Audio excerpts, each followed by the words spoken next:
Welcome to the Hollywood Outsider, an award-winning weekly entertainment podcast, and in this episode, it's all about family. This is our Fast 9 Sagacast, a film that begs the question, when are we just going to put capes on these cars? All right, it's time to live our podcast a quarter mile at a time, whatever the hell that means. My name is Aaron Peterson. Joining me today are my fellow host, Amanda Sink. Hello, hello, hashtag family. Troy Heinrichs. I'm back from the dead, hashtag family. We could just family that. Are we already sick of family at this point? You're never too sick of family. It just depends on how much food there is and how much beverages there are to drink through it. By the way, I should preface before we even start. This is I just like calling it a saga cast. It just makes me laugh because they keep calling it a saga. But it's a spoiler cast. So we are going to talk about the spoilers that happen in the movie. If you're really worried about spoilers in the Fast and Furious franchise, I don't know how you sit with it. But I'm telling you, there's insanity and space. So these things are going to happen. Hold on tight. Also, if you're listening to this while you're not driving, this is officially a drinking episode. Anytime you hear family, you should probably just take a shot. As long as you're not driving or driving anytime in the near future. Yes. Well, then we're drunk already because there was like 4 at the top of the show and I'm already hammered. People are already tired of it. Like, this is so played out. Stop it. All right. Well, this is 100% Fast and Furious focused and the first action blockbuster where people showed up in over a year. What was your audience like?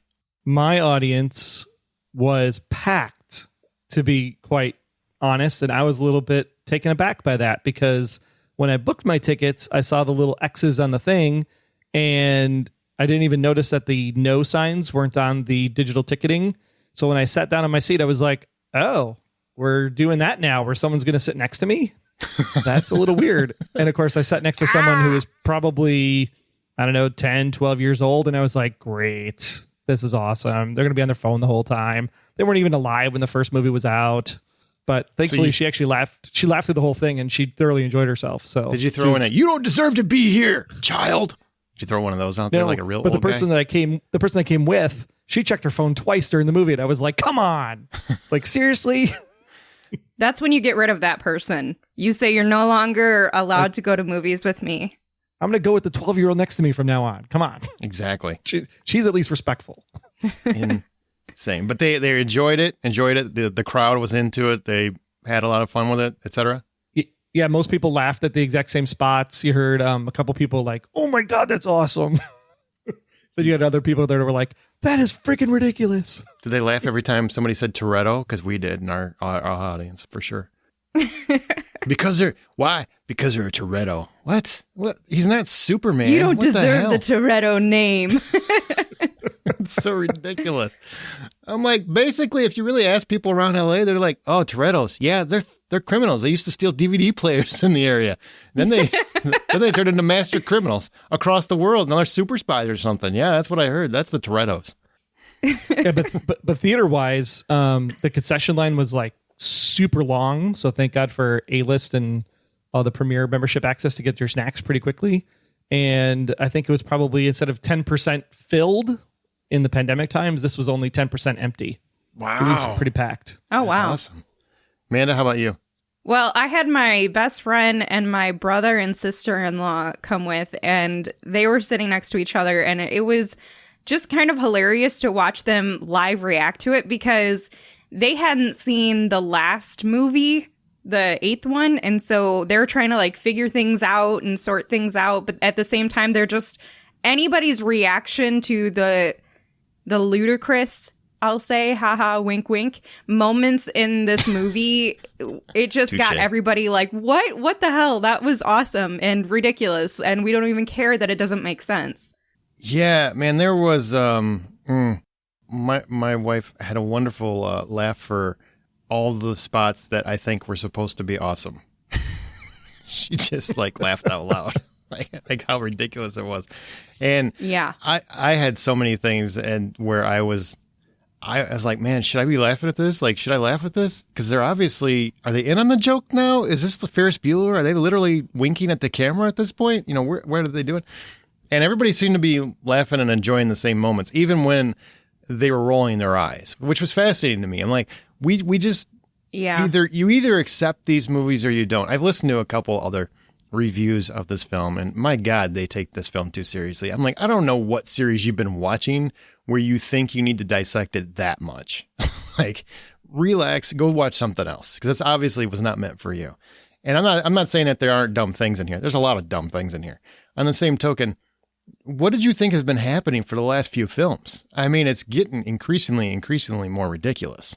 Well, and to your point, I feel like they're just kind of getting in on the joke, because for so long, the joke was from audiences, one of these days, they're just going to go into space. Ha, ha, ha, ha, ha.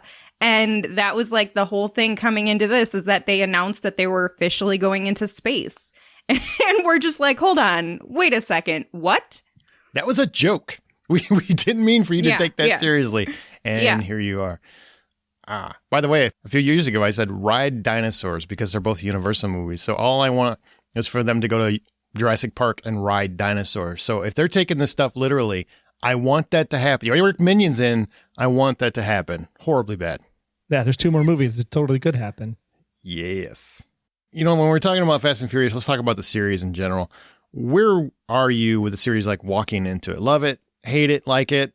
And what did you want from this movie, Amanda? Oh, I love this franchise. I know I don't take it too seriously. I know that it's ridiculous. I know that there's going to be some really stupid moments, but what I love about it is how much fun everyone that I'm with is having watching these movies. And it's so enjoyable to just kick back, relax, watch this, and laugh with your friends. But also, there's always some really cool stunt scenes. I mean, even if they are completely out there, there's still a lot of fun to watch. So I really enjoy the franchise. I did a Black Friday movie marathon with this series a few years ago, 2 or 3 years ago. And I got to tell you, it was one of the best experiences I've had, because we just had a big group of friends watching them one by one, taking shots every time we heard the word family starting from Fast 5. Yeah, it was pretty crazy. We didn't do it the whole time, but just since Fast 5 and then on. And I still think that could have killed you. It could have. I think we eventually were like, we got to call it. We ended up shaving. He's a former host of the Hollywood Outsider, Scott Clark. I got to shave his head at the end, so he had a wife beater on, and he looked like Dominic Toretto, white guy version. It was really funny. White guy version, kind of like John Cena in this movie. Yeah, exactly. Yeah. With less muscle. Yeah, they totally look like brothers. What on what planet? What was Dad doing? Because I mean, none of Dad came through to Cena. I can tell you that right now. None of Dad. What about you, Trey? Where are you with the series? I just did a full rewatch myself while I was on vacation a few weeks ago to get ready for this one, to make sure I had everything in play. I skipped 3, and then this jackass had to make me watch it for bed. I'm sorry, all of you wonderful patrons made me watch it for bed movie night. Yeah. That just released in your Patreon feed. If you're not a supporter, go to patreon.com/thehollywoodoutsider. We did our Tokyo Drift and Tokyo Drift. Troy's still mad about it. Oh my gosh, so bad. But at the same time, it's weird because there are movies in this saga, still weird to say that are good. I mean, there are some good ones. Like the first movie is fantastic. Yeah. The 5th movie is really, really great. Dare I say that 8 is actually somewhat watchable and believable in a lot of ways. This one, not so much in the believability part of it, but it was still actually a pretty decent story in a way. There's some major plot holes, I think, in how they try to make it work. And I think it's more because Justin Lin was butthurt or something about the 3rd movie. But all in all, it's just crazy. It's fun. And like Aaron said in his Facebook post, like if you leave your brain in the trunk, it's fine. It is really great entertainment. And that's what we wanted to do in the summer, is just come, be entertained, have some popcorn, and go home and go, oh my gosh, did you see that thing happen? That was totally crazy. And I loved it. Like James Bond movies to a big degree. Totally like James Bond movies. Maybe not as much with Daniel Craig, because they try to be a little bit more realistic. But man, the Pierce Brosnan era, these are very much like Pierce Brosnan James Bond movies at this point. Totally. I love these films since 4. I mean, I love the first movie, and then 2, I couldn't handle like Paul Walker, Brian and Roman. I mean, they said, "Hey, bruh." I couldn't. It was the bruh movie because they said bruh so many times. And then 3 was just, whatever the hell that was. So mostly, I just love since 4, and it's gotten crazier and crazier as each film went on. But I absolutely love them. And then 5, obviously, everybody knows once they made it like a heist, a real crazy, bring the ultimate crew, Ocean's 11 style racing heist movie. It's just gotten more and more fantastical, and I love them. And mostly I just wanted to keep seeing them destroy the world's highways. Think of all the infrastructure bills that had to be put in place because these guys rolled through their town. I love them. Mostly because Ramsey rolled through the town. That's true. Well, that definitely. But go watch all the other films. They all destroy the city roads.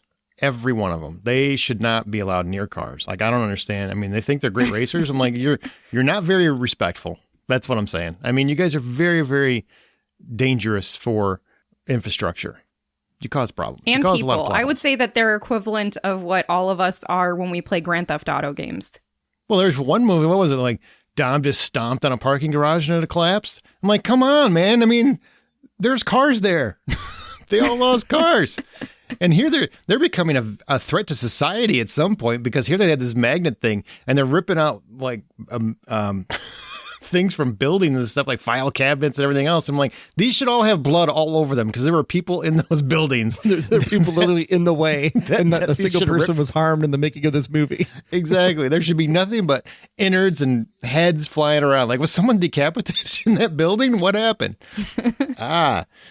But before we get to the movie and some specifics, how do you feel about keeping Brian, Paul Walker's character, still alive in this universe, even though the actor passed away? How do you guys feel about that? I think it depends. I mean, the reveal of his son in the 8th movie and naming him Brian, I think is just a nice nod. I mean, that's something that is totally believable from a story script perspective. And then with Mia not being in 8, and then now she shows up in 9, the minute Mia shows up in the movie, you can't not have Mia and not have Brian because they both left, the lifestyle. Now that she's back in, you have to say like, well, where's Brian? Why didn't Brian come with you? And so you have to address them in some way, shape, or form, just from a script perspective. And I thought the way they handled it here was totally fine. I had no problem with the car pulling up at the end of the movie. It was fine. I think people are like, oh my God, Brian, blah, blah, blah. This was actually better than doing some crazy angel halo effect or getting a twin brother or something or trying to digitally recreate him. I think this was perfectly acceptable based on where the story went. Yeah, I appreciate that they never went the cliche of just killing off his character.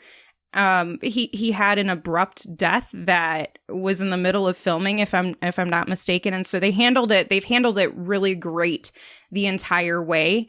And they had this great send-off where essentially he was going to be a family man taking care of his family, his kid and his family, taking care of his kid and his wife. And for Mia to come back, I can see where some people might be like, oh, where's Brian? But I was just talking to one of our listeners, and she's been a guest on this podcast, Christy Flores, and she had brought up how when Mia is talking about where the kids are, she says that they're in good hands, probably referencing Brian. And Not so probably, I think that... Exactly referencing it. Well, yes. Yeah. But I think that's a great way to say, okay, he's still part of this. He's not just like showing up at the very end, because I think that was a great nod too. But basically, he's taking care of the children, protecting them, keeping them safe from, whatever possibilities could happen if someone tried to find their kids. And so they're safe and Mia can go on with them. There's no perfect resolution to this, and it's really sad and unfortunate, but I appreciate that his memory is still kept alive in the series. Yeah, me too. I was very happy that they keep doing this, and I was extremely happy they brought Mia back, because honestly, I just felt like it was kind of an insult that she wasn't in the last one. I get that they've got the whole Paul Walker situation, they got to play around it. On the same token, it's not Jordana Brewster's fault either. So find a way to work her in. I respect this, that you brought her back, because she belongs in these movies. She's been a part of them for a long time. And then because Paul Walker passes away, her character has to go away too. And I mean, I just didn't think that was very fair to the actress or the character. So this is nice. It's a nice way to handle that. Brian can be a great babysitter. There you go. He's out of the game. He's going to be a great babysitter. I'm fine with that. All right. Well, remember, you can always find more information at The Hollywood Outsider. You can join our Facebook group, or we're on Twitter at @BuyPopcorn. And if you want to support the show, go to Patreon. That's Patreon, patreon.com/The Hollywood Outsider. And we got a little word from Vin on this series, or this film as well, courtesy of Universal Pictures. We try to take themes in this saga that are important to us and we feel are important to the world, and explore those themes. And that was really the objective, to continue from Fate of the Furious into this next chapter. And in this next chapter, although the overall theme is fatherhood, there are many interesting aspects of this storyline that are going to surprise the audience and unravel more of the identity of the characters that they feel they already know or they feel so familiar with. Okay, the Fast Saga, F9. Do you think that this should have just been called Fast Females? No, I don't. I was trying to come up because with the two there's FFs, dudes, too. because it's like the ladies got a lot of play in this movie. That's true. That's true. But I feel like the Torettos are still the most predominant, especially when you're adding in John Cena. For sure. I can't wait till we find the third cousin once removed in the 10th film. I can't wait till we find out that his dad's still alive. Oh, absolutely. Yeah, Pulling absolutely. people out of burning cars apparently is a thing that can happen. Oh my God. Just wait. My favorite. All right, Amanda, what is this movie about? What is Fast 9 about? The latest installment finds Dom and his loved ones facing the dilemma of whether that means all family or just the family you've chosen. F9 finds the core family group: Dom, played by Vin Diesel; Letty, played by Michelle Rodriguez; Mia, played by Jordana Brewster; Roman, played by Tyrese Gibson; Tej, played by Ludacris; Ramsey, played by Nathalie Emmanuel, and more, back together once again to battle imminent worldwide danger in the form of Dom's estranged younger brother, Jakob, played by John Cena. Okay. And that doesn't even cover all of it. No, but do you need to know the rest, really? No, really, does it matter? We're assuming you've already seen the movie if you're listening to this, so that's the assumption. So if you need more, I don't know what to tell you. Dom's arc and the backstory. Here's the first. Let's start with the backstory. So what did you guys think about this whole? It's very kind of long. This whole flashback to what happened to their dad, and they're kind of really expanding this whole thing where he beat a guy, I think, to death or almost to death, whichever one, with a wrench. What did you think about this whole story to explain both what happened to dad and also to introduce this brother that's never been mentioned in any film whatsoever? Personally, for me, I think that is a great idea. I thought it was interesting to get a little bit of backstory to see the crosses and the hardships and the struggles, that why family mattered, and how his dad raised him specifically to raise Dom, and then what his relationship was like with his brother. And because of that relationship and the things that came out of it, why he thought family was so important. I think it was a great setup for his character in particular. Now, the actor obviously playing the younger version of Dom, I thought it was pretty funny because like Amanda was saying, when they put Scott Clark into the t-shirt tank top, it was like the minute you saw the open jacket with the tank, he's like, oh, he's the young Dom, before we even told he was young Dom, just because the costume made it look that way. But the costume, the wife beater. The costume of a Walmart $2 wife beater. Yeah. But it works because you totally identify who it is. And I think the only thing that was missing in the backstory was the pit crew chief, like just getting more about that relationship and where he kind of fit into either raising Jakob or being with Jakob or being with Dom after dad passed. I think the crew chief got a little bit shorted in the backstory. Michael Rooker's buddy. I mean, you would have thought you're going to Michael Rooker. Maybe he'll be more involved in the future films or something. Maybe they are. Potentially. Maybe he becomes the bad guy. Now that he'll obviously be redeemable no matter what. So totally. But yeah, I think the backstory I thought was great. I think they did a really nice job. The flashes came when they were supposed to show up. I thought it tracked very well. I was really, really impressed that Justin went this direction. I thought it was stupid. I thought it was really stupid. Okay, so let me at least say this. I don't care First of all, I don't care. I am not watching these movies hoping that they're going to tell me a good story and that everything's going to make sense. If they can connect the dots enough that I can still watch it and it's something that I can chuckle at, but I'm not like, seriously, could you guys really? There was just, okay, so we know that the father was really important to Dom. I think that part was really great to include, how his father died and why, you know, he was kind of the perfect man. He did everything he could, blah, blah, blah, blah, blah. I loved that. The brother is where I have an issue because, A, John Cena just doesn't look anything like Vin Diesel, and I think it's so stupid. But also, I don't think that Dom is the type of person to go this entire length of time and not even mention it. And you know, correct me if I'm wrong, but I don't recall any of the movies him saying anything about a brother. Never. Him nor So Mia. it just so it seemed like one of those where it just got pulled out of thin air. Okay, whatever, it's fine. Again, I don't really care. But do I think that it works well? Do I think that it's structurally sound in a script? Absolutely not. I think that is just so far beyond reason for it to just be like, yeah, he had a brother this whole time that nobody mentioned, even though they think he killed their dad. No, man, no.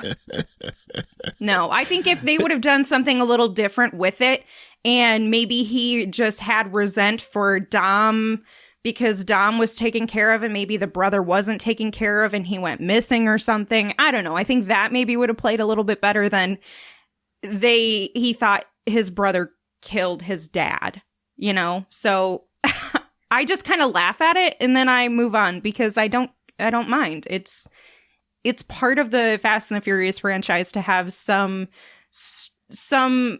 strings and some flexibility with your mind into what's possible.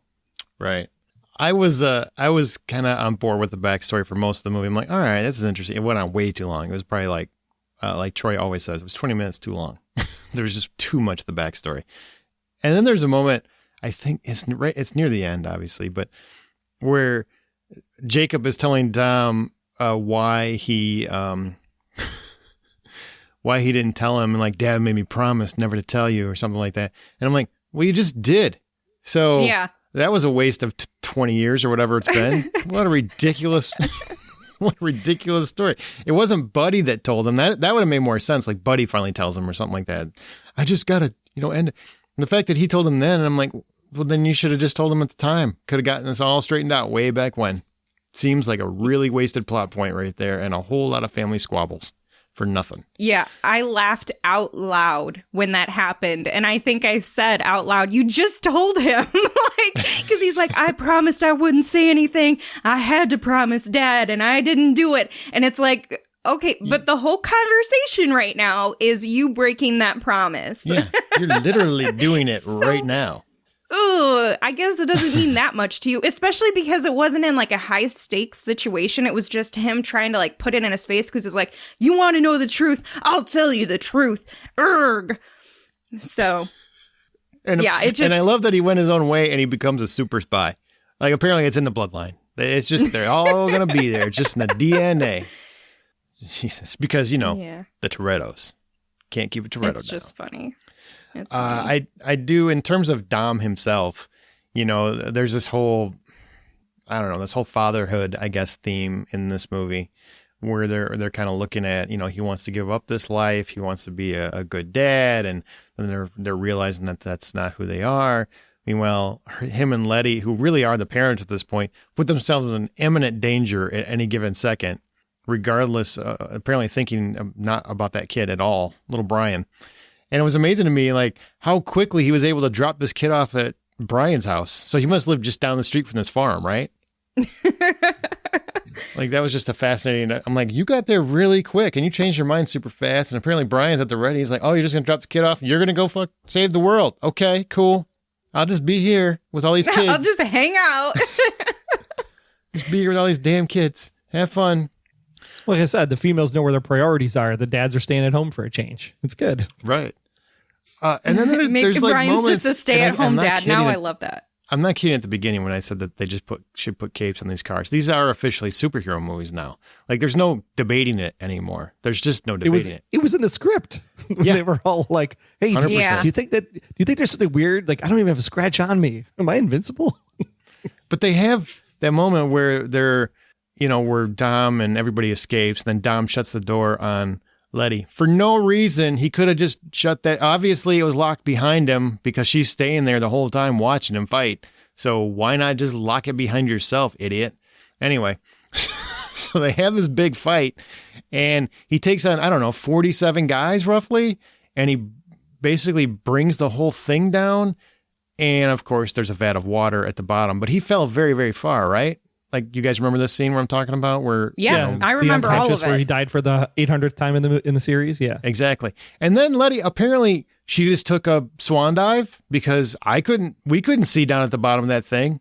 So she just assumed there's water at the bottom. I don't understand how she knew to jump and she would land in water versus plummet to her death. Or she ran down the steps. The steps were gone. He just collapsed the whole thing. No. In the building, on the other side where she's at, she just would have kept going and running down the stairs to get to the bottom once she saw it collapse. That feels like a real stretch. Like, just Either way, it's a real stretch, Aaron. Either she swan dived like 115 feet into a vat of water that she had no idea was there and wouldn't have even gotten to the water. She would have hit some of the concrete going down, or she ran down the steps and somehow managed to get there and bring him out. Not to manage that she probably hit the water at terminal velocity on her cranium. She breaks the plane of the water and would have died instantly. Well, it boggles my mind that the whole story, especially Dom's arc, hinges on he's going to go after Mr. Nobody, right? I guess the whole point is to go after Mr. Nobody and find out what's going on. And then by the end of the movie, they are back to drinking Coronas before they find Mr. Nobody. They still haven't found him. I just want to point that out. By the end of the movie, they still haven't found him, and everybody just goes back to life drinking the Coronas. I do think that they're Did they assume that he went down in the plane crash, though? Did they assume that he was dead, or... I don't think so, because he sent out that signal. They figured it had to come from somewhere. And it just feels like they just said, okay, well, we got this worked out. We got the whole Jakob angle. We'll wait for the next movie to find Mr. Nobody, who's probably still out there. Well, they went to the crash site and there wasn't anything found. Jakob didn't find anything. So I think that they had assumed he was dead. But my hypothesis is that he just made it look like he died just like he had done for Han, and he'll show up eventually in either this next one or the one after, because you're not going to waste Kurt Russell like that. You just don't do that, right, Aaron? No, damn well. Damn well know better. Don't ever. Well, because the signal wasn't coming from him. The signal was coming from the other half of Ares in the right, vault. which he had, which was in the plane. Right. So. Silly times. All right, so I do want to mention before we go on to Jakob, anybody else raise your hand or raise your voice if you agree The Rock was sorely missed here. Yes. Troy's quiet. You didn't miss The Rock at all? I could give her the way that story. I can't say story. the way that the script was put together. I don't think he was necessary, to be honest. I thought there was enough. I missed going on. Was anybody necessary? Was anything necessary? The Rock, I think you can always find a way to make him fit. The man just comes in and he's a presence you can't not have. But it's like you had Hobbs and Shaw in between 8 and this one. So now that there's Hobbs and Shaw, it almost seems like it's its own thing. So that's why I didn't have a problem with The Rock not being in this one. I don't know. Just like I didn't have a problem with Mia not being in the last one. Shaw pops up, and I'm just sitting there going, man, now I really want Hobbs and Shaw 2 instead of this. Mm-hmm. Like, that's where I was at. And here's a little clip from Justin Lin talking about Fast 9. I wanted to make sure that, what we were leading to, the brother fight between Dom and Jakob, that it was going to be able to do a sibling fight justice, And so to start off, I didn't want it just to be two brothers looking at each other and fighting. So I just kept pushing and pushing, seeing what we can do. And the fight actually doesn't start as a fight. It starts as a chase. And so the chase, I was hoping, that the idea was to make it so that the audience can really kind of feel this kind of no holds barred, and it leads to a point where Dom actually jumps from a roof, tackles Jakob into a window, breaks the table, and that's when the fight starts. So by the time it starts, the intensity is already, on a scale of 1 to 10 is already at a 25. I think that if we were going to bring and share with the audience, the past, the scope of it, the emotions and the relationships and the development of our characters, I feel like the best way in was to kind of play with this theme and explore this theme of the fact that at some point we all had to deal with our past in order to define our future. Well, okay, Jakob. Let's move on to Jakob. So you've got John Cena. He joins the franchise. His hands are huge, by the way. Like, seriously, freakishly huge. And his arms are not much smaller than his hands. He's a big dude. And I've never been wow, John Cena's a great actor kind of guy. I just don't think he is this talented or has as much charismatic ability as The Rock. But I was going to say the comparisons are going to flow in about him versus The Rock because of their former wrestling lives and turned actor, but he's not happen. The Rock. So what do you feel about John Cena? What do you think about the character of Jakob or John Cena coming on board the franchise? In a franchise that already has probably way too many characters. It does, but I actually liked John Cena for what it's worth. I think that his backstory is ridiculous. But that doesn't detract from him, he is a big burly dude that I feel like this entire franchise has centered around the machismo of men and the strength of women. And so just finding all of these really tough characters to come head to head with another one, you just keep building and building those characters, right? So I feel like at some point maybe him and The Rock will fight. That would be cool, but I didn't mind John Cena being here. I thought it was hilarious. There's a moment when he is on top of one of those big military grade vehicles and he's on top of it trying to take down that guy who turns after they turn on him, and he does a wrestling move where he like spins, he has him like pinned down and he spins around him and gets him into like a hold. And I was like, okay, I guess this is probably just for wrestling fans who are like, oh, John Cena wrestling. But I'm like, does anybody really use wrestling moves when you're trying to take somebody down? I don't know. I kind of laughed at it. I thought it was kind of funny, but you absolutely 100% do. Wrestling is much like Taekwondo or Jiu-Jitsu. It's all about self-defense and using the opposing partner's body weight. So I totally bought the wrestling move. I was like, oh man, that's cool. Oh, and okay. How does that guy not hit his head on every sign that was going by until the convenience sign that showed up? And it didn't phase him. It's like a Roadrunner cartoon at this point. If that was more telegraphed, I don't know what was. For me, Cena, I thought did a pretty decent job. I thought it was entertaining to watch him. I thought his toe-to-toe conversations with Dom were believable. I thought, for the most part, I enjoyed the character. I think the biggest problem I had with his character was, is he working for Otto? Is Otto working for him? Are they both working for Cypher and you don't really know who they're working for? It just seemed like that part of it was a little bit weird to say, how did he become so well off financially to have all the things he did and be the super spy that he said he was?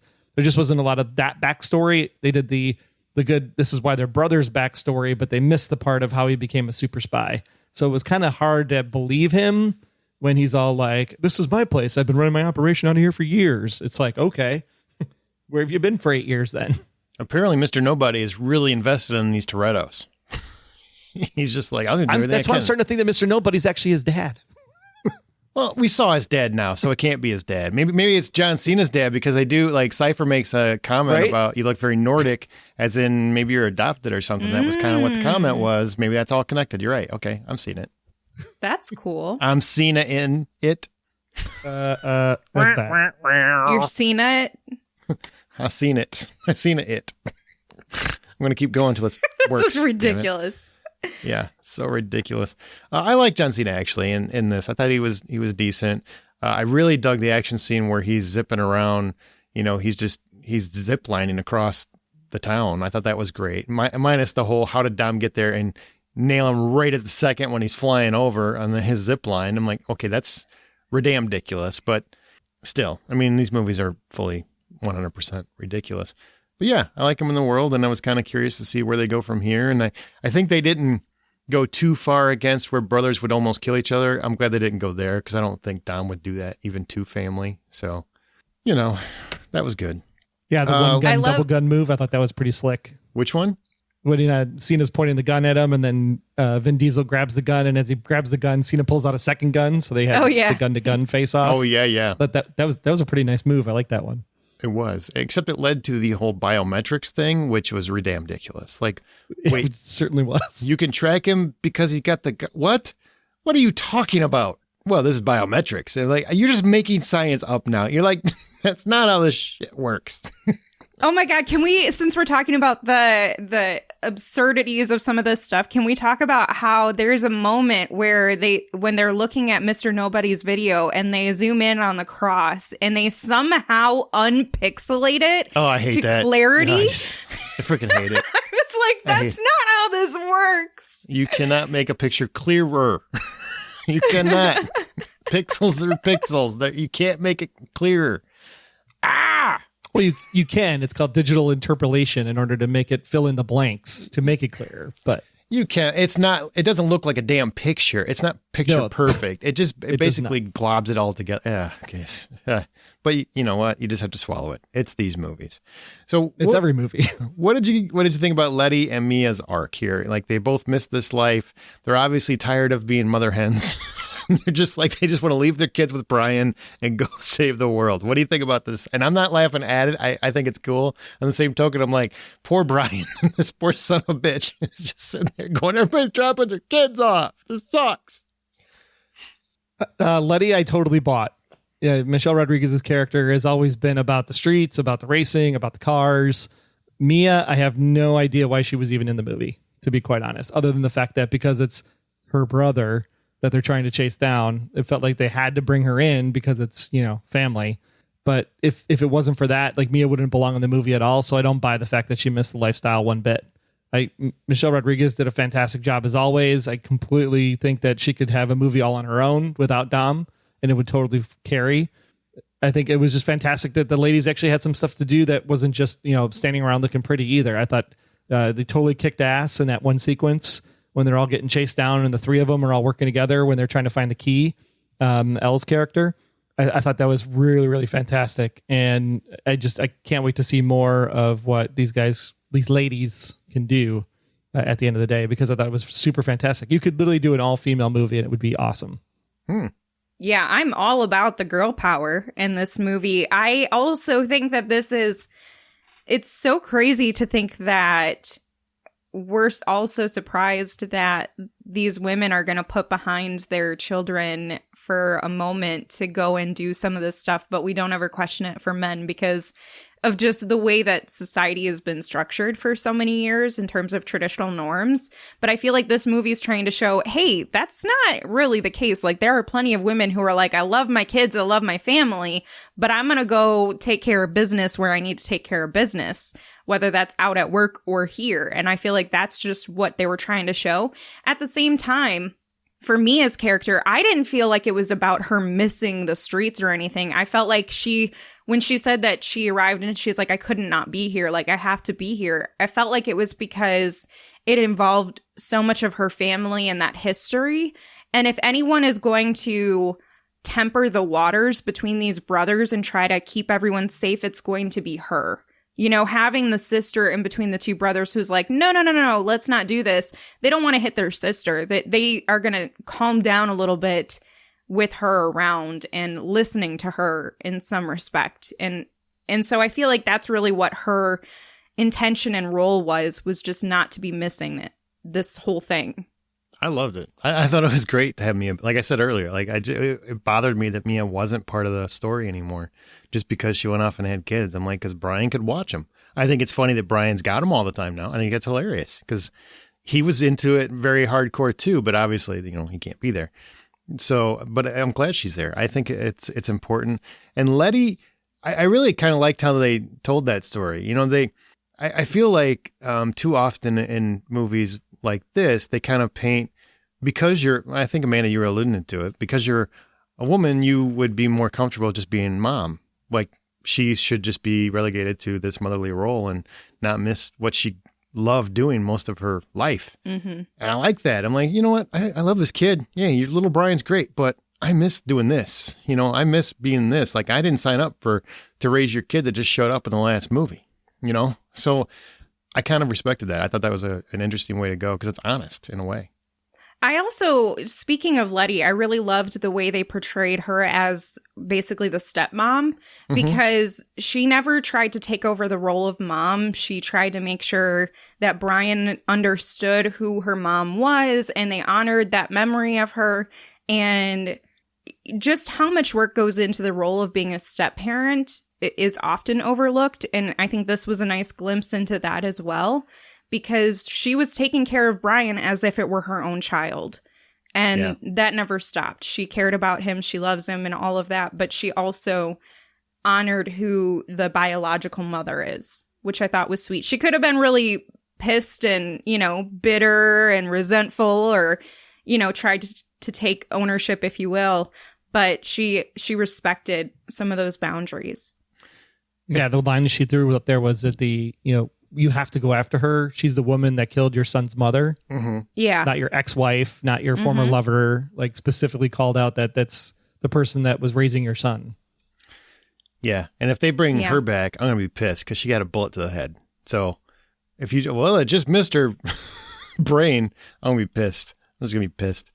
Let's move on to Roman, Tej, and Ramsey, who can't drive, okay, let's start with Ramsey. I think that's kind of funny that they actually had a character that couldn't drive. I thought that was interesting in these movies, and she destroyed half of a city because of it. Well, and I feel like it makes sense for a lot of people who live in big areas, in metro areas, or, you know, for her, it was in the UK. She didn't need to learn how to drive. So this whole time, they're probably like, oh, you know, she's part of the team. She's so smart at this other stuff. Surely she knows that we're a car racing team, that she'll probably need to drive at some point. And for her, she's probably like, I never thought I would need to drive. You guys are always driving. I'm the one who hangs back and does all of the, you know, digital stuff. And when it came time for it, she was like, this is going to go terrible. And she's like, oh no, I'm so sorry. Move. It was good. And it was good to give her something more to do because the last couple movies, she hasn't really had a whole lot other than clicking a keyboard. That's all she's really had to do. And she's a charming actress. She, you know, we've seen her in Game of Thrones and everything else. So we know she's talented. Oh, so let's give her some more to do than just sit there and be eye candy, you know? Or roll her eyes at Roman and Tej for their sexist comments. Exactly. I mean, you know, that gets old after a while. Speaking of Roman and Tej, well, Roman at one point early in the movie, I don't even know why I would think it for even a second, because these movies have no real stakes anymore. I mean, you keep bringing people back from the dead in the most ridiculous fashion. It's kind of hard to really believe there's stakes involved. But I thought for a second, like, Roman's going to die, and he's going to die. He's going to be gunned down, and that's going to be, you know, something driving the story. But instead, they use it as a meta commentary on how much these movies are superhero movies now. What do you guys think about this whole going to that degree, breaking that fourth wall, and just acknowledging to the audience that we are fully aware, we are in on the joke that you've been making for so long? I thought it was funny. I thought it was I was like, are they really doing this right now? Are they talking to me? This is really interesting. I've read novels that do this where the author like just chimes in the middle of the book, but never in a movie except for Ferris Bueller where they're just as blatant about it. And I'm like, are they superheroes? Is Mr. Nobody's operation like something like Captain America and they've all been like genetically engineered this whole time since birth? Yeah, the Junior Avengers. Is that what they are? Yeah, exactly. And I was totally buying into it for a minute. I'm like, maybe they are superheroes. Maybe they can't die because there's no way he's like getting shot at like just as he explained in the movie, the number of people that were shooting at him and the grenades and everything else that was happening. There is no way he survives. There's no way possible that he doesn't get a stray bullet occasionally. And then just, of course, miss the landmine by like, you know, inches and then roll away just in time. And then the car like falls on top of him and he walks away without a scratch, not even dust on his shirt. He had gunmen directly above him that somehow missed his head. Like, that doesn't happen. I understand are they if they're like troopers. Right. They're on ground level.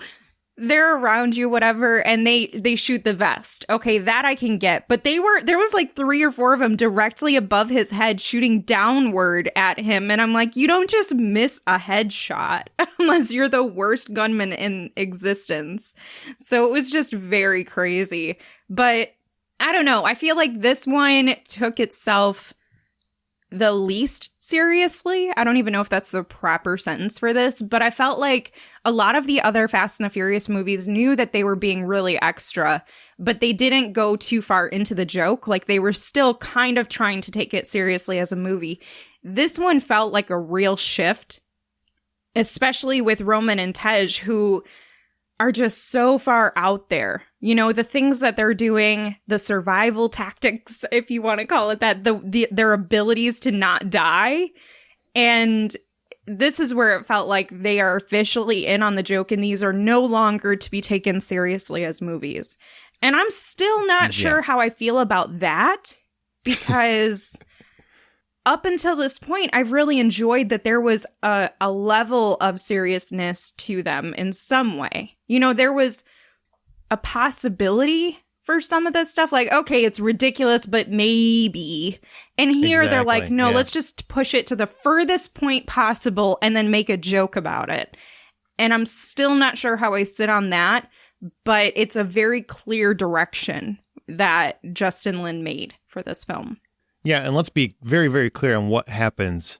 You know, we've all been saying, oh, can't wait till they go to space, mostly jokingly. I don't know if I ever really wanted them to go to space. I was kind of hoping they would skirt it. Like, I could see when they were on the plane and they launched this little rocket and it knocked the satellite before it actually went to space. But the fact that they literally went to space is orbit. Insane. Yeah, actually in orbit. On a car. To the space station at some point was insane to me. Because if you think about it, really just stop and think about it. Decades of engineering to build a space shuttle. They did it in one day with a Fiero. And I think, I'm sure Sean and Earl and Twinkie were, you know, just innovative engineers. I'm sure they were. And Tej is very, very smart. Apparently he went from being really smart with cars to being the most advanced computer specialist in the world, him and Ramsey. But to create a space shuttle out of a Fiero is, that's beyond expanding the laws of physics, because there are no physics involved. This is impossible. It's not even implausible. It's impossible. And gravity doesn't exist. I don't know how to feel about this. Now, what's funny is I was talking to Troy about this, and Troy, you love this. So explain why you love this. I mean, at the end of the day, the space creation of the vehicle. I mean, I'm not sold that Sean, Earl, and Twinkie can make this happen and actually put this together, nor fly the actual giant plane that was carrying the car from that perspective. But the Fiero itself, I mean, if you think about what like the original Apollo capsule looked like, there's no reason why a Fiero couldn't be converted into a spaceship. I mean, it had boosters, it had a fuel container. You can you could totally create the jet propulsion engines that they have for redirection. I mean, to me, the space sequence was actually way more believable than the foot rope bridge sequence when they're trying to get out of the one country in Mexico to the other country. Oh, that is freaking ridiculous, because a giant Hummer, after the bridge is completely collapsed, does not keep moving forward in an upward motion. That is like, physics there makes no sense. And the physics in space, I can actually buy it. I can't buy that diving suits instead of space suits are used and they look like minions, but tie-in. But the actual vehicle construction and the launch mechanism of how they got into space, that is totally believable. Dear God, man. What? No. That's how they tested original space shuttles back in the day, was lifting them up into low orbit and then actually like letting it take off from there to test the engines. That is true. That's literally how they do it. So I mean, it was totally like above board.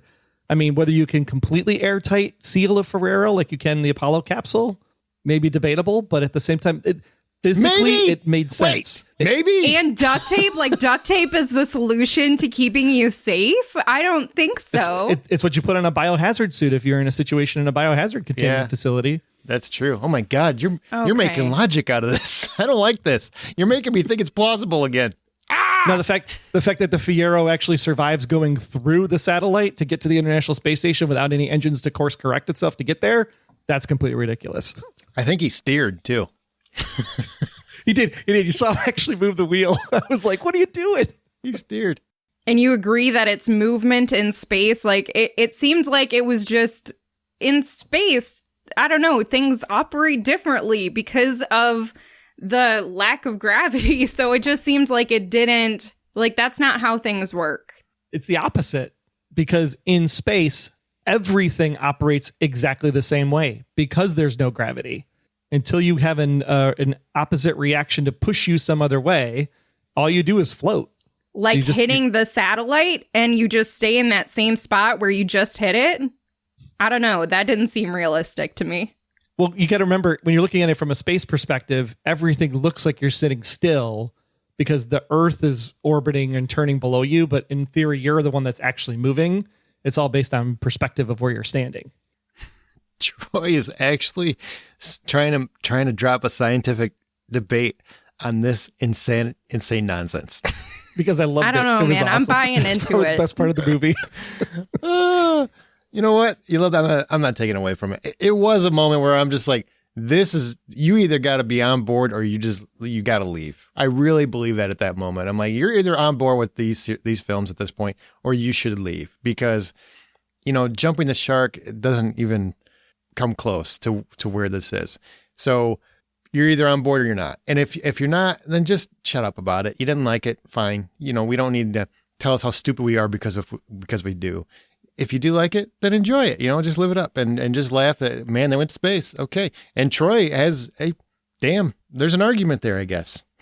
Because I mean, I know Troy, and Troy is very, very informed in terms of space travel, and he loves the space program and he loves space research and stuff like that. So if he's making the argument, I'm like, okay, well, I mean, you know more about it than I do, so I'll go with that. I was literally going like, well, if it has a sunroof, technically you could make an airlock in the sunroof so you could actually dock to the space station. Shit. Oh my God. This is going too far. I don't know, man. Wow. I respect that he is a hungry man. That he's like, man, I'm trying to eat. I can relate. That's funny. All right. Well, I mean, that kind of leads us to the real important question in this film. Have the stunts gone too far? A plane picking up a jumping car, a car literally Indiana Jonesing across a canyon, space, magnet cars. Like, what's too far in this series at this point? I would have to say the magnet cars were cool. Don't get me wrong. I think the way it was used was a little bit ridiculous, especially the part where the car was in reverse. I think it was Han's car. And then they basically magnetize it to the back of the other car. So it's actually driving backwards. And then they both get out of the car to climb into the vehicle. And as the vehicle's moving left and right, you can actually see the car. It's like they're on water skis where it kind of drifts left and it drifts right. It's still attached, but it's not magnetized to the car. It's actually sliding to the right bumper, sliding to the left bumper as it makes the turns. That physics does not work. That was totally unbelievable at that point. It either should have been on, the magnets were so strong it literally was part of the car and moved in concert with the other vehicle, or if it would have turned too fast and the magnet would have broke and the car would have been flung based on the principles.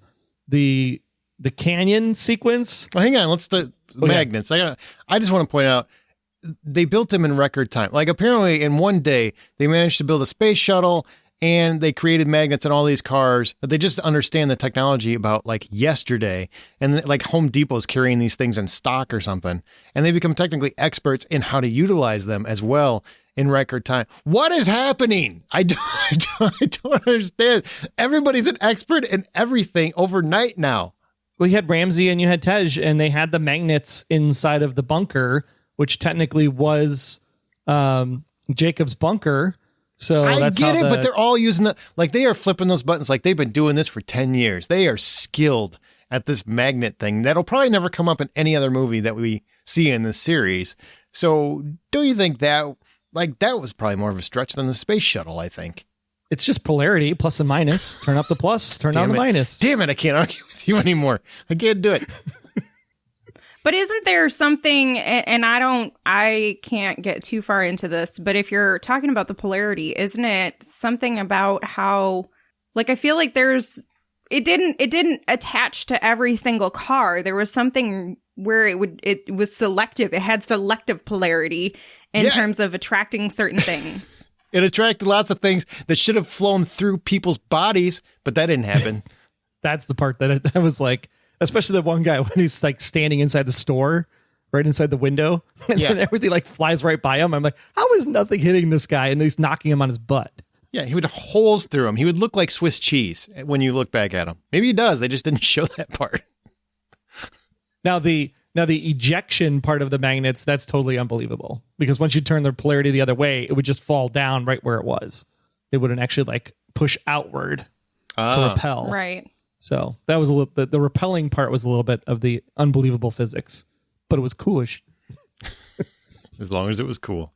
All right, go to the latching the cable, because that's the one that just bugged me like crazy. Like, how does Dom plan to latch the cable on the underside of your car? Because you can't plan for that. That seems like, let's give it a shot. Maybe we'll get lucky. Like, you can't plan for that. How does he plan to have the cable in the first place to begin with? Like, just in case I might need to jump a canyon at one point, I should install this tow cable on my car. Well, it was from the bridge. It was the bridge. Yeah. But I mean, the fact that he actually had a tow cable to catch the rope of the bridge to then be able to hook it under his wheel so that he could actually swing across. I mean, it was like totally unbelievable, but yet I cheered at that scene because I thought it was the coolest thing ever. I think he lodged, I don't think it was under his car. I think it was, he drove over the edge of the bridge and it hooked under his car with the rope bridge cable attached to it. So it wasn't Is that anything. what it was? Because I thought he turned the wheel, and because when he turned the wheel, he was doing some maneuver to rehook it on underneath or something. No, I think he was trying to get that piece lodged under his car because he's just so damn skilled that he can plan. Yeah, that's what I thought it was too. It was crazy either way. Yeah, it was awesome. It was ridiculous. I believe the swing more than I believe the giant Hummer trying to drive up the collapsing bridge and then just magically clearing the cliff. I'm like, that does not work. You know, honestly, if they're as lucky as they are and they're just trying to make money in a lot of these situations, why don't they just play the lottery? They'd make a lot more money a lot easier. It's not as cool. It's never been exciting watching somebody win the lottery, but hooking onto a rope ladder and Indiana Jones and his ass across that way, then flipping 4 or 5 times and somehow being perfectly fine, that's a lot more fun to watch. And driving through a landmine. It's possible. You could flip a couple times. Hey, so let me ask Troy something. Since he's an expert on all of these stunts, he's apparently he's been studying the science of this ridiculous movie for a while. Since it was announced. Okay, so talk to me about these landmines, because when he was stuck above the top, when Tyrese Gibson's character was stuck in his vehicle and the stuff started to crumble down onto that landmine, it was right around it, but not right on top of that sensor. Isn't some of the stuff falling down, wouldn't that be sensitive enough? Because you don't have to hit it right on top of it. It's just if something lands in that closest vicinity, then doesn't it, any shift of that, create it to go? Typically with a landmine, there's a pressure plate. So when the pressure plate is up, it's armed. And so you have to have enough pressure to be able to pressure plate to push it down to hit the trigger point. So if the it's area dust, around maybe a plate pebble or something, down probably not isn't. enough pressure to trigger it. Gotcha. Okay. And so they were planning on how fast can we go? That was what Dom was asking. How fast do I need to be to basically clear it before it blows? Mm-hmm.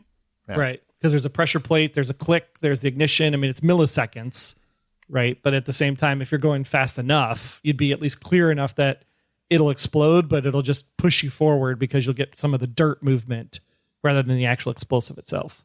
The back of your car is going to be messed up, but it's rear axle problems. Okay, guys. Well, I'm just letting you know. Apparently, according to Troy, this is all science. This is all. I was going to say, here's your science lesson for the summer from Troy Heinrichs on The Hollywood Outsider. That's funny. It's believable enough that it does work for a movie to make it passable. It's not completely ridiculous like Sharknado. I don't know, that rope bridge thing is not. The rope bridge thing is not. Driving up the bridge, like you said, in a Hummer. Does not work. Does not work. That is not how gravity or science or anything else works. None of this is how it works. Speaking of it, that's not how it works. Yeah, most of it I believed except for that one. That was the one where I was like, oh, you had me so like hooked in. And here we've got Han himself talking about what it feels like to be back in the franchise. You know, it tells you the power of the audience because, you know, after, you know, Han was no longer the franchise, you know, there's this fervor, there was this need. And I think people really missed that character. And then, you know, when we went to, you know, Fast 8, you know, that brought up a lot of questions from the fans. You know, why is Shaw now part of the family when, you know, he was responsible for the death of Han? So, you know, these are the things I think as an actor, as a fan, you know, it's pretty exciting to see that, you know, this is truly like the people's movie. You know, they, you know, in a way demanded for this character to come back. And thus I'm sitting here again, being able to play Han again. I hadn't seen Bow Wow or Lucas since actually Tokyo Drift. Jason Tobin, who plays Earl, was in Better Luck Tomorrow, and you know we're old friends. And he actually ended up moving to Hong Kong, so you know I haven't seen him in a few years either. But you know how special is that? It's like it made me realize that day when I saw them on set that you know this world, that this Fast and Furious world is huge. It's expanding, and there are characters from you know the previous films that we can bring back that offer something unique to the whole group. And I know the fans are going to be excited to see them because it's you know it's just what a great introduction and a great reunion again. So I hope they bring back more characters. I think that's what the fans want. How about Han? Han's return. You know what's funny is because Troy and I literally just watched this. So I think we can speak to exactly how things look in a second. But Amanda, how did this work for you? Because I know you barely remember Tokyo Drift, if at all. So were you okay with Han's return, or did you have a problem with it? Well, that's not true. I rewatched all of them, including Tokyo Drift, a few years ago, 2 or 3 years ago. Well, I just mean that like, not recently is what I meant. Yeah. I don't know. I mean, I guess it works. And I think for a lot of people, it's so far in their rear view mirror that they're not going to think too much about it in his return. It was nice to have him back. And I liked that they did a thorough explanation of all of the important scenes with Han, of how he managed to escape those and how they were faked. Well, no. Okay. So do I believe it? No. But did they at least try to make the attempt? Sure. But like everything in this movie, I don't really buy any of it. Even Troy's science explanation, I still don't buy a lot of this stuff. My brain is just like, no, that just doesn't seem plausible. So I guess it sounds like from the two of you that you do not see this as thoroughly explained. No. And if you go back and watch Furious 7, I think it was, 7 was where they re-showed Han's death. They obviously reshot that. They totally reshot that because the car is not surrounded as much. But in Tokyo Drift, that car is completely surrounded. You see Han, you watch the car blow up. Yeah. There's no Mr. Nobody magic where he gets out of there and nobody sees him escaping the car. It's just freaking impossible unless he planted people all on the backside of that car. Maybe. But give me a break. All I was hoping for is just say it did blow up and he didn't die though. They rehabbed him with scar tissues and he got like some kind of skin graft or something. I could have bought that so much better. This was dumb. In a movie that has people going to space, sorry, Troy, and that's ridiculous, and swinging across a rope bridge and all this other shit, this is the dumbest thing. I was like, no, stop it. And that's how I felt whenever they were saying, I'm like, just skip through this part. I can't watch the scene because it's just making me mad how dumb this is. That's how I felt. Yeah, the problem with it was that they didn't explain it enough in the story. Enough? It was 15 minutes of bullshit. What are you talking about? I can buy that maybe there was a Han lookalike that actually got in the car and did the drive, and it wasn't actually Han in the car the entire time. Oh, it was his twin the brother. problem is that twin brother, whatever. I mean, I could have bought anything, but they never showed that handoff. They just showed Han eating peanuts, standing next to Mr. Nobody to say, "Oh, he wasn't in the car when it exploded." Okay, fine, but who the hell was in the car, and who the hell was Sean talking to before he got in the car? Like, that's the part I could, like, show me that part of it and I would buy the story. But because you didn't show me that part of it, I can't buy that he's alive. No, they say they got him out before it blew. That's what they were saying. We got it out before. There's no evidence way. of that in the third movie. Nope. No, Zero. yeah. Because Zero. he's well, and it's not even that not even just that he's completely surrounded, but there's like open space around it. So it's not like people were crowding around it. There was like a ring of openness around his car because everyone was watching. And you see him in the car upside down while the stuff is leaking before it starts to explode. And then you see it explode, but everybody's watching that entire time. So, and it's cramped, and the whole cage is like smushed. crushed, and there's no space for him to squeeze out. Like he dies. So I in guess that if it movie. was like a Han lookalike, that is the only way it works. It's a Han Yeah. lookalike, or they put an android in the seat and they were driving it with a remote control. An android. And they knew Deckard Shaw was going to hit him right there. I mean, give me a break. It's just ridiculous. The whole thing is ridiculous. And that's saying something in this kind of movie. Mm-hmm. I mean, but it is a hard pill to swallow. I can't believe this was the hardest pill I've had to swallow in this entire franchise, where I'm like, this one's a struggle for me. And it was strictly only the purpose of him coming back was because he was the one that was protecting the key. And I'm just like, really? Like he has to protect the key. You couldn't have Sean protect the key or Twinkie protect the key. There could have been any number of people that could have protected the key. You didn't have to bring Han back to be the person that protected the key. Yep. And I love the character. Don't get me wrong. Like, I'm not knocking the character. I love Han. I thought he was great. Yeah, I'm glad he's back. But on the same token, I wish he would have gotten a better return, because that just made no sense at all. And I'm saying that fully observant of the fact that these films very rarely make any sense. it was just a full retcon, is what it was. 100%. Yeah, there's no getting around it. I mean, you can try to write yourself out of it all you want, but the writing just does not cover that big of a hole. I mean, it was a retcon enough that they moved when the actual Tokyo Drift happened in the timeline. Yeah, that's right. That's right. Yeah. Now you're going to bring him back from the dead on top of it? And it's like, come on. That's why I said I think Justin Lin was just butthurt that movie wasn't as good. So would you say this is Justin Lin's J.J. Abrams Star Wars moment? Like, I made this third movie, and this is what the story was going to be. So then I came back and I fixed it. Oh, you mean in terms of Han itself? Yeah.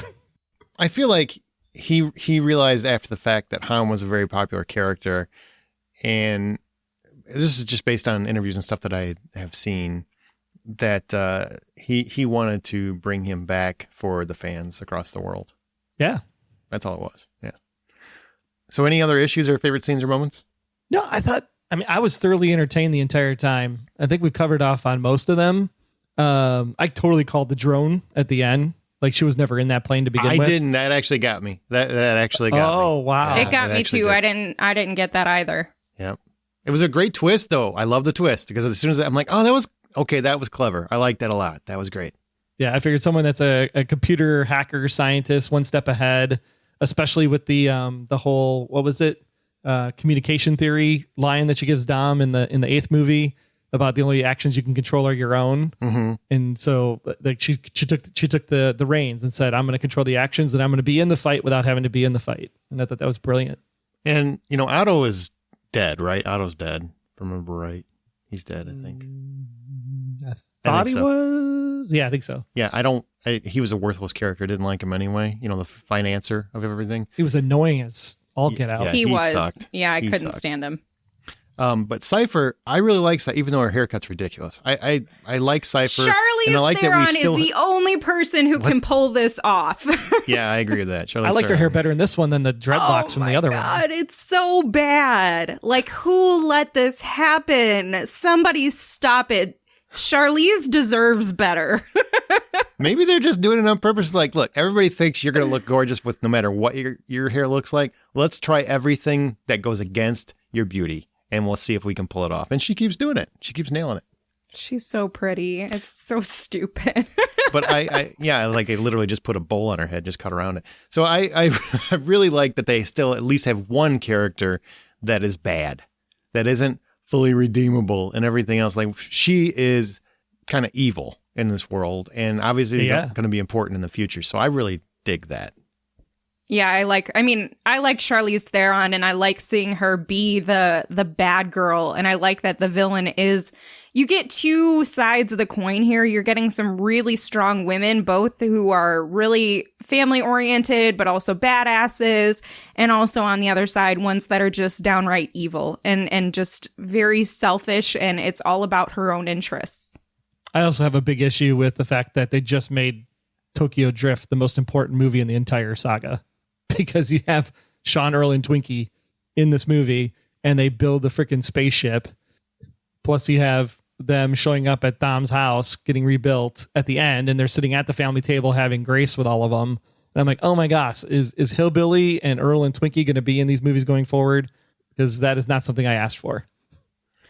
I did not sign up for that when I bought my ticket to this movie. I kind of like how they made Sean comedic relief, though, because, you know, he was so lambasted in the third movie for his accent and everything else. And I kind of respect the actor because he's like, I'm not going to lose it. That's who I am. Even though I just don't find him to be a very captivating actor. He's fine, I guess, in most things, just not Tokyo Drift.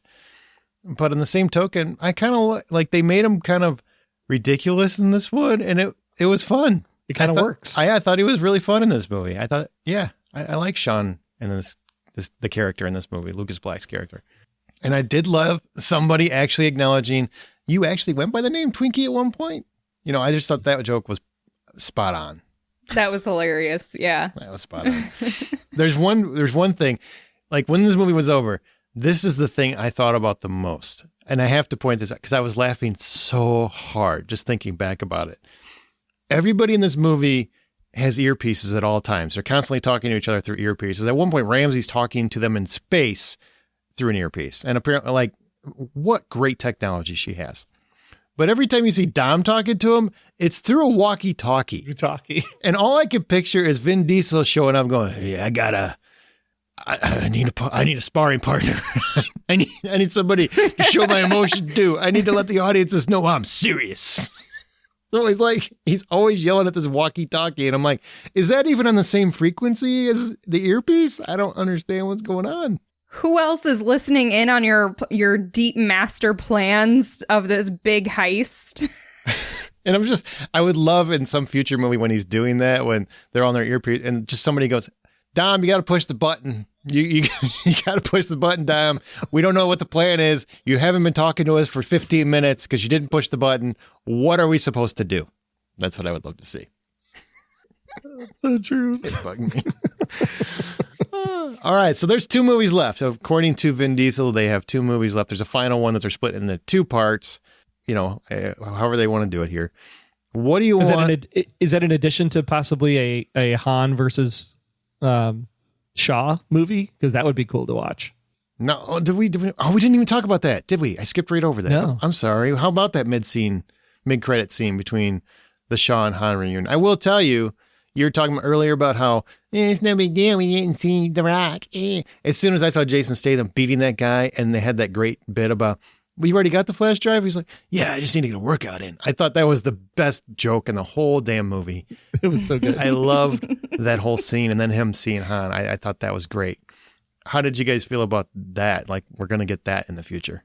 Super excited. I mean, I was like, oh my God, is this the next movie or is this like a spin-off movie? Because either way, I'm totally in to watch that.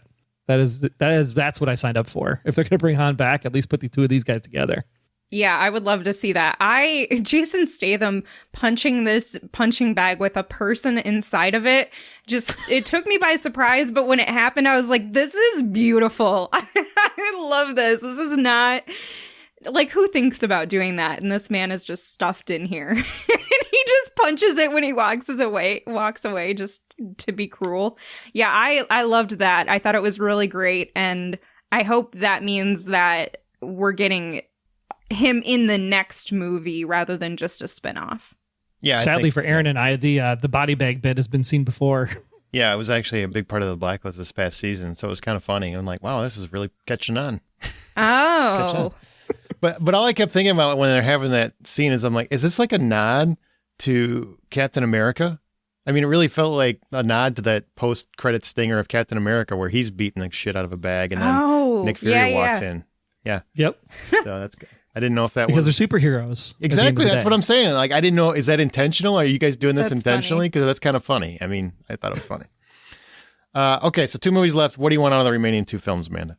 I don't even know. I would say prior to this movie, I was actually hoping that they would maintain some seriousness to the films. But now that we're like just in some level, but they have just jumped. They didn't just jump the shark. They jumped the entire planet. Literally. So I don't even know. Maybe they go to Mars. Maybe there's a villain hiding out on another planet. And so they have to build a whole spaceship to get the whole team out there to like stop someone from blowing up the planet. So it's like maybe then they run into the Guardians of the Galaxy. I have no idea. Oh my God. That would be freaking hilarious. All of a sudden the music starts playing. I want them to actually go to, even though Island Nublar is nowhere near Tokyo, but they go to like a place that's like Westworld or something that's an island off of Japan so that we can have the actual fight against the Yakuza, since obviously the 3rd movie is the most important in the franchise now. So let's go ahead and actually do the fight against the Yakuza and do it over dinosaurs. Well, that's what I've been saying that for so long. Like, and you already make the Universal Minions connection here, so it's painfully obvious they need to go back to Jurassic Park and just ride one of these bitches, or go back in time. I mean, at this point, they're constantly dicking with science. Just they go ahead. And they're superheroes, and since they're already playing off of Marvel, they can do it. Exactly. Yeah, Universal owns Back to the Future. Goddamn, they hit 88 miles an hour. Oh my God. Bam! They drive right by Marty. Yeah. And dinosaur. They avoid a landmine just enough, and they get blown into a time portal. Why not? Oh my God, that would be Do it. hilarious. Do Wow. it. Or at some point, I would love this. I would literally love this. And they seem to be listening to fans' most ridiculous requests. So just have them drive a DeLorean and then get them to 88 miles an hour. Maybe they don't go back in time, but it almost play the joke like they're going to go back in time. I think that would be really, really fun. That would be really funny. Yeah. Could they have like a Otherwise, fight while they're riding the dinosaurs? Like they're Of course. dinosaurs Shit, are yeah. riding around and they have like swords or something. I don't know. Yeah, and the T-Rex comes up after Dom, and then The Rock just punches the T-Rex in the face and shows back up. They punch Absolutely. dinosaurs in the face. I would love it. You know, the dinosaurs are trying to fight with their tiny little arms, but they're just beating the shit out of them or hitting them with cars. I don't know. Go ahead. Go crazy.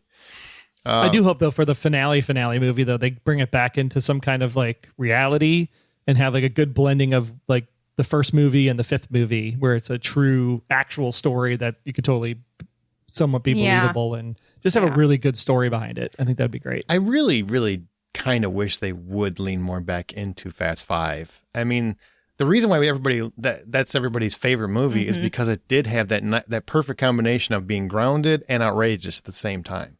You know, it Exactly. wasn't so far over the top, you know, where it just, you know, you check believability at the door. Like this one where you're just like, what country are we in right now? Are we even on Earth? Yeah, exactly. Well, no, Troy, we're not. We're actually in space for a big portion of it. And apparently you can just drift over to the space station. It's right there. What? That's not how this works. I do want to watch them catch Cypher. I want Rock back. I want Mr. Nobody back. And honestly, if you're going to keep bringing back characters, Gal Gadot, if you could find a way to afford her, you know, bring her back. Oh, and, yeah. You know, You never saw a body. Yeah, all she did was literally fall on a runway, so she shouldn't be dead anyway. I mean, Han actually exploded, and he comes back, so I think Gal Gadot could come back. I think that's next. I definitely think They have she's a back good before the reunion. end. That would Gotta be be. cool. Yeah. All right, well, we got one more thing, but before that, share your thoughts on this episode or anything else in our Facebook group. It's The Hollywood Outsider. It's a closed group, so you got to look for it. We're on Twitter at BuyPopcorn. Our site is thehollywoodoutsiders.com, with a review of Fast 9 is up there, as well as other films. And our email is feedback@thehollywoodoutsiders.com. Please rate and subscribe us on your preferred podcast app. And starting July 1st, will be eligible for the podcast awards for Best in TV and Film. So if you would like to go over there, you can find Troy on the Blacklist Exposed and at Troy Heinrichs on Twitter, Amanda on Veronica's Marshmallows and Smirk and at Sink Into This, me on the Blacklist Exposed and Presenting Hitchcock and at Aaron Smirks. But last question, what's one insane stunt you still want to see them do in these films? I want to see a submarine situation where they're actually like they're old World War II ducks and they can dive and then go under and then take out a nuclear sub or something. I think that would be awesome. Would it be a car? It'd be a car, but it'd be a submarine as a car as a submarine. We went to space. We can definitely go underwater. Okay. That'd be cool. I mean, what could they do that they haven't done already? I don't know. Some sort of ridiculous, something with a tightrope. Like maybe the car it has to drive across the tightrope and the wheel gets stuck and it keeps going somehow, or they have to walk across it. I don't know. I really don't know how to think so far beyond driving a vehicle into space and then also having a bridge that's completely collapsed, latch onto the car and somehow be able to drive up that bridge at a completely vertical angle. How do you go further? But see, the tightrope thing's actually believable. Like when the guy in Fast 3, Fast 3, he comes in and he wheels in on the two tires on the concrete. You could totally have the car like wiggle the wire on two wheels between like two skyscrapers or something. Oh my God. They've already jumped from skyscraper to skyscraper. Tightrope doesn't feel like much of a stretch at this point. That's true. Yeah. I want them to thwart a Russian cyber attack by driving through the Kremlin, like not down the streets, just like through the whole thing. I mean, it's like a city if you've ever seen the Kremlin, and just go through and somehow bring all the palaces down. I just think that would be insane, chaotic, and fantastic to watch. Oh, no. I got it. Here's the next movie. It is a time travel, and of course they're and it's in Rome, and they literally bust the side of the cathedral open, and that's how the cathedral gets its breakage in the side. And then as they jump, they bump into the Leaning Tower of Pisa, and that's why the Leaning Tower is leaning. And you could totally set up the entire Roman history from a time travel. Roman history? Roman? Yeah. What if they did something like in Egypt with like the pyramids? They went back in time and did something. Oh, that'd be cool too. Yeah.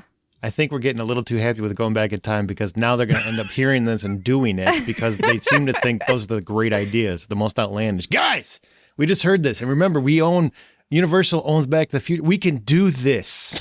We're going to bring Doc back.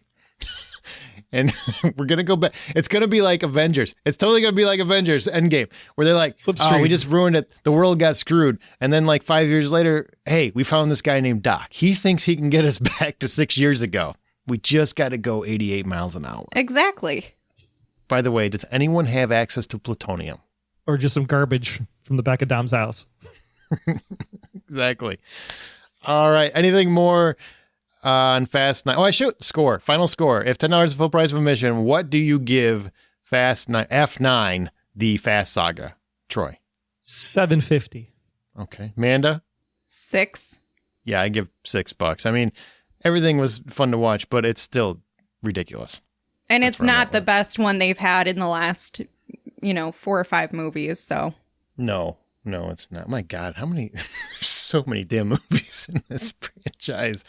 Well, that's it. We're going to head out of here. Just so you know, we will be off July 4th. We will have, I think, a best of or something like that come out next week. But this is our episode for this week. So I hope you guys have a wonderful holiday weekend here in the States or North America. I guess it's just the States because it's 4th of July, right? Really, it just applies to us. In England, It's called You Guys Suck Day. So, but remember the next time you head to a theater to see Fast 9 or The Forever Purge, I guess that's coming out as well, buy popcorn.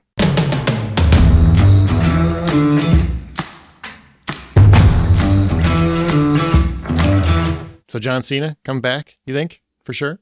Probably. He drove off into the sunset. He'll be back. What is the cast budget in this goddamn movie? Like $400 billion at this point?